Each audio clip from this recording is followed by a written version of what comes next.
శిష్యుడు అడిగిన ప్రశ్నలకు బ్రహ్మానంద స్వామి సమాధానాలు. శిష్యుడు: స్వామి, ఎంత ప్రయత్నించినా నా మనసు స్థిరంగా ఉండడం లేదు. అది నిలకడగా ఉండాలంటే ఏం చేయాలి? దాన్ని ఎలా నియంత్రించాలి? దయచేసి చెప్పండి. బ్రహ్మానంద స్వామి: నియమంగా జపధ్యానాదులు అనుష్ఠించడమే మార్గం. ఒక్కరోజు కూడా మానరాదు సుమా. అల్లరి పిల్లవాని వంటిది మనస్సు, నిమిషం ఊరకే ఉండదు. అందుకని నీ ఇష్టదైవంపై మనసును తరచూ లగ్నం చేసి దాన్ని అదుపులో ఉంచడానికి ప్రయత్నించు. ఇలా చేయగా నీకు భగవద్ధ్యానంలో ఆసక్తి జనిస్తుంది. దానిలో నిమగ్నుడవవుతావు. అలా 2-3 ఏళ్ల పాటు సాధన సాగిస్తే అపరిమిత ఆనందాన్ని అనుభవించగలవు. అప్పుడు మనసు స్థిరపడుతుంది. ప్రారంభ దశలో జపధ్యానాలు నిస్సారంగా, నీరసంగా కనిపిస్తాయి. చేదు ఔషధంలా వెగటు అనిపిస్తుంది. బలవంతంగా భగవచ్చింతన అనే అరకు నీ మనసుకు పట్టాలి. దీక్షభూని సాధన సాగించే కొలది ఆనందం అతిశయిస్తుంది. పరీక్షలో ఉత్తీర్ణుడవడానికి విద్యార్థి ఎన్ని పాట్లు పడతాడో, మనసులో ఎంత బాధపడతాడో కదా. కానీ అంత బాధను అనుభవించకుండానే భగవంతుని తెలుసుకోవచ్చు. ఎప్పుడంటావా? మనసారా భగవంతుని ప్రార్థించినప్పుడు. శిష్యుడు: స్వామి, మీ మాటలు మాకెంతో ప్రోత్సాహదాయకంగా ఉంటాయి. కానీ నేనెంత ప్రయత్నించినా ఎలాంటి మనోవికాసం కానరావడం లేదు. అంతా ఏదో మిథ్యగా కానవస్తుంది. నిరాశ నన్ను ఆవరించింది. ఏం చెయ్యమంటారు? బ్రహ్మానంద స్వామి: నేను అంగీకరించను. నిరాశకు తావు లేదు. భక్తి ఉన్నా లేకపోయినా జపం చేస్తే ఫలితం కనబడి తీరుతుంది. క్రమంగా భక్తి జనిస్తుంది. నియమం తప్పక సాధన కొనసాగించు. నీకు ఎంతో మనశ్శాంతి చేకూరుతుంది. అంతేకాదు, ధ్యానం వల్ల ఆరోగ్యం కూడా బాగుపడుతుంది. ఆరంభంలో ధ్యానం మనసుతో పోరాడుతూ ఉన్నట్లు అనిపిస్తుంది. గట్టిగా ప్రయత్నించి చపల చిత్తాన్ని నియంత్రించాలి. దాన్ని భగవంతుని పాదార విందాలపై నిలపాలి. ప్రారంభ దశలో ధ్యాన సమయాన మెదడుకు లేనిపోని ఒత్తిళ్లు లేకుండా జాగరూకతతో ఉండాలి సుమా. నిదానంగా పురోగమించండి.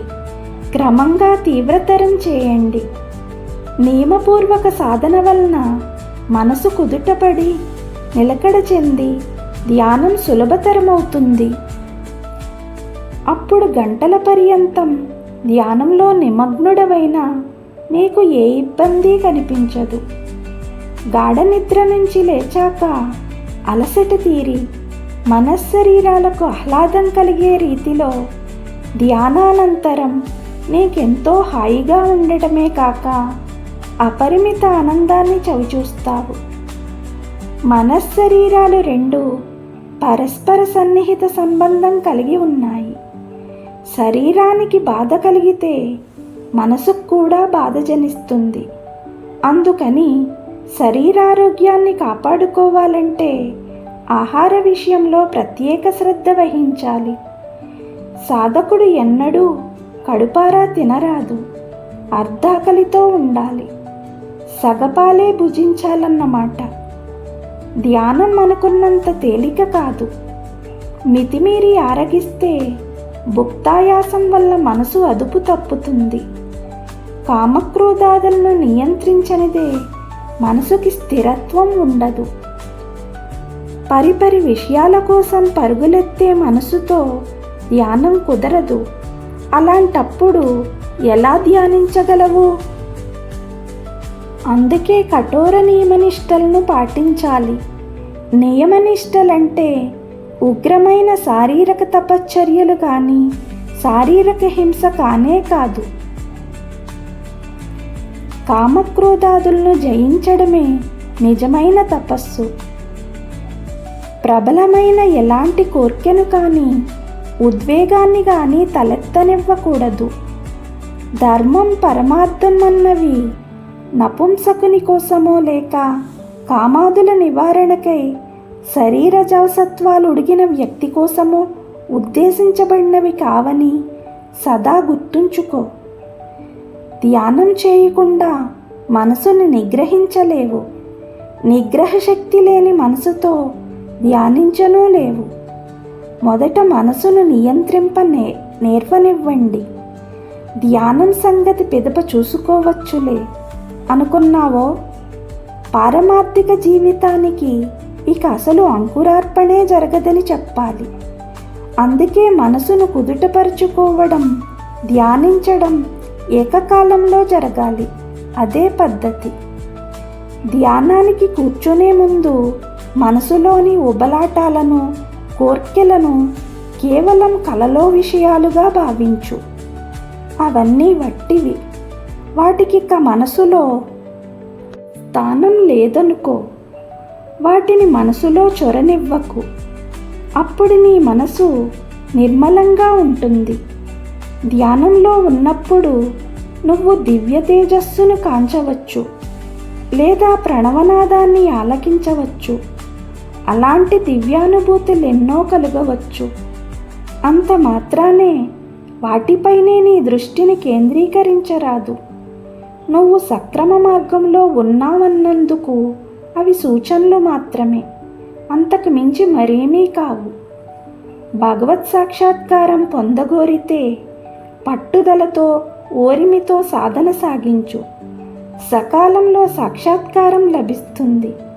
భగవంతుడు నిన్ను అనుగ్రహిస్తాడు.